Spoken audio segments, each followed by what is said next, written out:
سفارت تاجیکستان به بیش از 100 شهروند کشور که در بازداشتگاه موقتی سخرف نگهداری می شدند شهادتنامه بازگشت به وطن داده است. آنها طی 3 ماه اخیر در این بازداشتگاه با جرم ویران کردن قاعده های بود و باش نگهداری می شدند.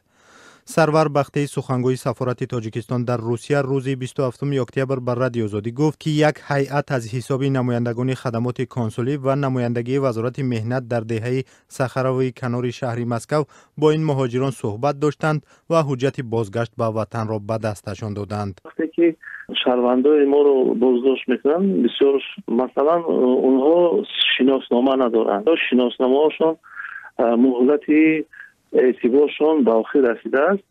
از این لحاظ به ما مراجعت می شود و ما یک مشکل تصدیق میکنیم، یعنی رسما که اینا شهروندان ما هستند و دومین که ما برای این شهروندان شهادتنامه های بازگشت به وطن را آماده میکنیم. اونایی که شناسنامه ندارند یا که مهلت شناسنامهشون به آخر رسیده است با آنها ما همین نمود سند را آماده میکنیم و با این سند یعنی شهادتنامه ای بازگشت به وطن آنها به وطن برگردانده میشوند. طبق درخواست هایی که از جانب این مرکز سخرو به ما روانه شده بود، ما همین حجت ها را یعنی هم شهادتنامه بازگشت به وطن و هم مثلا معلومات نامه ها که اینا تصدیق شهروندیشون هست و دیگر نمود معلومات نامه ها را ما به آن مرکزی یعنی به بازداشتگاه موقتی شهروندان خارجی سخرا ما رسانیدیم. برگردانی این مهاجران به وطن از هفته آینده آغاز می شود.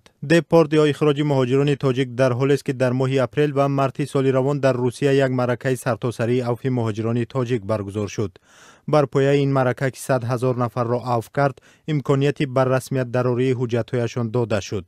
طبق اطلاع رسمی بیش از 100,000 مهاجر تاجیک بر اساس این معرکه دوباره حق قانونی کار در روسیه را پیدا کردند. ولی با این وجود مشکلی بازداشت و اخراج شهروندان با جرم‌های مأموری ادامه دارد. طبق اطلاع رسمی وزارت مهنت، مهاجرت و حفظ اجتماعی اهالی در سال 2016 نزدیک به 45,000 مهاجر مهنتی از روسیه به تاجیکستان اخراج شده است که در قیاس به یک سال پیش 7,000 نفر بیشتر بوده است.